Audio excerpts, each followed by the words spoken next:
बाबा बैजनाथ में कांवड़ यात्रा के दौरान भक्त के साथ घटी ऐसी घटना, अपने भक्त को बचाने स्वयं देवों के देव महादेव आ गए।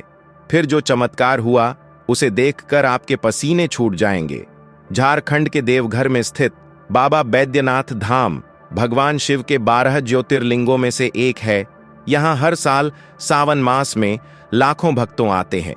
यह वह पवित्र स्थान है जहाँ भक्त अपनी श्रद्धा और भक्ति के साथ कांवड़ यात्रा पर निकलते हैं। सुल्तानगंज से गंगा जल लेकर 105 किलोमीटर की कठिन पैदल यात्रा करते हैं और बाबा बैद्यनाथ को जल चढ़ाते हैं। यह घटना एक कांवड़ यात्रा की है, जिसके जीवन में हुआ एक ऐसा चमत्कार हुआ जिसने न केवल उसका जीवन बदल दिया बल्कि सरकार को हिलाकर रख दिया और आसपास के लोगों के होश उड़ा दिए। यह घटना सत्यता, भक्ति और चमत्कार का एक अनूठा संगम है। दोस्तों, आगे बढ़ने से पहले आपसे निवेदन है कि वीडियो को लाइक कर दीजिए और चैनल को सब्सक्राइब करना ना भूले और कमेंट बॉक्स में बम बम भोले जरूर लिखें। रघुनाथपुर गांव बिहार के भागलपुर जिले में बसा एक छोटा सा गांव, जहां की जिंदगी खेतों, मेहनत और सादगी से भरी थी। विक्रम सिंह एक मेहनती युवा था जो अपने खेतों में दिन रात काम करता था। परिवार साधारण था, लेकिन उनकी भक्ति में गजब की गहराई थी। विक्रम की मां सरस्वती देवी हर साल सावन में कांवड़ यात्रा पर जाती थीं। वह कहती थीं, बेटा, बाबा बैद्यनाथ की कृपा से ही हमारा परिवार सुख शांति से है। विक्रम को अपनी मां की बातें अच्छी लगती थीं, लेकिन वह खुद कभी कांवड़ यात्रा पर नहीं गया था। उसे लगता था कि यह सब बूढ़ों और धार्मिक लोगों का काम है। वह तो बस अपने खेतों और परिवार की जिम्मेदारियों में उलझा रहते हैं। सावन 2025 की शुरुआत थी। गांव में हर तरफ कांवड़ यात्रा की तैयारियां जोरों पर थीं। विक्रम की मां ने इस बार उससे जिद की, बेटा, इस बार तुम भी मेरे साथ चलो। बाबा बैद्यनाथ तुम्हारी हर मनोकामना पूरी करेंगे। विक्रम की जिंदगी में उस समय कई मुश्किलें थीं। खेतों में फसल अच्छी नहीं हुई थी, कर्ज बढ़ता जा रहा था और उसकी छोटी बहन रानी की पढ़ाई के लिए पैसे की जरूरत थी। मां की बातों से प्रभावित होकर विक्रम ने पहली बार कांवड़ यात्रा में जाने का फैसला किया। उसका दोस्त कैलाश भी उत्साह से साथ चलने को तैयार हो गया। विक्रम ने सोचा, शायद बाबा बैद्यनाथ मेरी मुश्किलें हल करें। उसने मन में एक संकल्प लिया कि वह बाबा को जल चढ़ाएगा और अपनी बहन की पढ़ाई व परिवार की आर्थिक स्थिति सुधारने की प्रार्थना करेगा।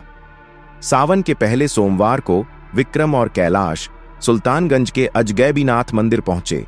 वहां पंडित रामनारायण ने उन्हें आशीर्वाद दिया और गंगा जल से भरी कांवड़ दी। पंडित जी ने कहा, बेटा, पूरी श्रद्धा से यात्रा करो, बाबा तुम्हारी हर पुकार सुनते हैं। विक्रम ने गंगा जल भरा और कांवड़ को कंधे पर उठाया। बोल बम का जयकारा लगाते हुए वह और कैलाश यात्रा पर निकल पड़े। यात्रा कठिन थी। सुल्तानगंज से देवघर तक 105 किलोमीटर की दूरी, गर्मी, उमस और हजारों भक्तों की भीड़। विक्रम ने देखा कि हर उम्र के लोग, बच्चे से लेकर बूढ़े, उत्साह से भरे हुए थे। कोई नंगे पांव चल रहा था, कोई भक्ति में लीन होकर भजन गा रहा था। विक्रम को यह सब नया था, लेकिन उसका मन धीरे धीरे शांत हो रहा था।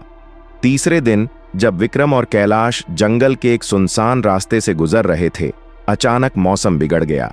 आसमान में काले बादल छा गए और तेज आंधी के साथ बारिश शुरू हो गई। रास्ता कीचड़ से भर गया और कांवड़ियों को आगे बढ़ना मुश्किल हो गया। विक्रम की कांवड़ बार बार फिसल रही थी और उसे डर था कि कहीं गंगा जल का पात्र जमीन को न छू जाए। हिंदू मान्यताओं के अनुसार यदि जल का पात्र जमीन को छू जाता तो यात्रा अधूरी मानी जाती। इसी बीच एक और मुसीबत आई। कुछ स्थानीय गुंडों ने कांवड़ियों से जबरन पैसे मांगने शुरू किए। विक्रम और कैलाश ने मना किया तो गुंडों ने उन्हें धमकाना शुरू कर दिया।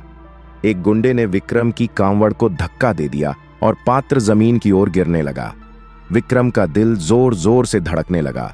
उसने पूरी ताकत से पात्र को पकड़ लिया, लेकिन तभी एक गुंडे ने उस पर लाठी से हमला कर दिया। लाठी विक्रम के कंधे पर लगी और वह दर्द से चिल्ला उठा। तभी एक चमत्कार हुआ। जंगल के बीच से एक साधु प्रकट हुआ। वह लंबा, दुबला पतला और भगवा वस्त्रों में था। उसकी आंखों में एक अजीब सी चमक थी और चेहरे पर शांति। साधु ने गुंडों की ओर देखा और गहरी आवाज में कहा, इन भक्तों को परेशान मत करो, यह बाबा बैद्यनाथ की यात्रा कर रहे हैं। उसकी आवाज में इतना प्रभाव था कि गुंडे एक पल के लिए रुक गए। फिर साधु ने अपनी लाठी जमीन पर ठोकी और अचानक एक तेज रोशनी फैल गई। ऐसा लगा जैसे कोई अलौकिक शक्ति वहां प्रकट हो गई हो। गुंडे डर के मारे भाग खड़े हुए। विक्रम और कैलाश हैरान थे। साधु ने विक्रम की ओर देखा और कहा, बेटा, तुम्हारी भक्ति सच्ची है, बाबा तुम्हारी हर पुकार सुन रहे हैं। इतना कहकर साधु जंगल की ओर बढ़ गया और पलक झपकते ही गायब हो गया। विक्रम और कैलाश एक दूसरे को देखने लगे। क्या यह कोई साधारण साधु था या स्वयं बाबा बैद्यनाथ का कोई रूप? इस घटना के बाद विक्रम का विश्वास और मजबूत हो गया। वह और कैलाश आगे बढ़े। रास्ते में कई और मुश्किलें आईं। एक बार विक्रम का पैर फिसला और वह एक गहरे गड्ढे में गिरते गिरते बचा। हर बार उसे लगता था कि कोई अदृश्य शक्ति उसकी रक्षा कर रही है। रास्ते में एक बुजुर्ग भक्त ने उसे बताया, बेटा, बाबा बैद्यनाथ की कृपा ऐसी ही होती है, जो सच्चे मन से मांगता है उसे सब मिलता है। 5वें दिन जब वे बासुकीनाथ मंदिर के पास पहुंचे, वहां एक और चमत्कार हुआ। विक्रम की कांवड़ का पात्र, जो अब तक बार बार फिसल रहा था, अचानक स्थिर हो गया। ऐसा लगा जैसे कोई उसे संभाल रहा हो। कैलाश ने कहा, विक्रम, यह बाबा का चमत्कार है।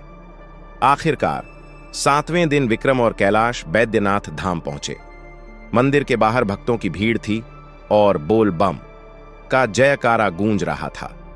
विक्रम ने जब मंदिर में प्रवेश किया तो उसे एक अजीब सी शांति महसूस हुई। उसने गंगा जल से बाबा बैद्यनाथ का अभिषेक किया। जैसे ही जल शिवलिंग पर गिरा, मंदिर में एक तेज रोशनी फैल गई। सभी भक्त हैरान हो गए।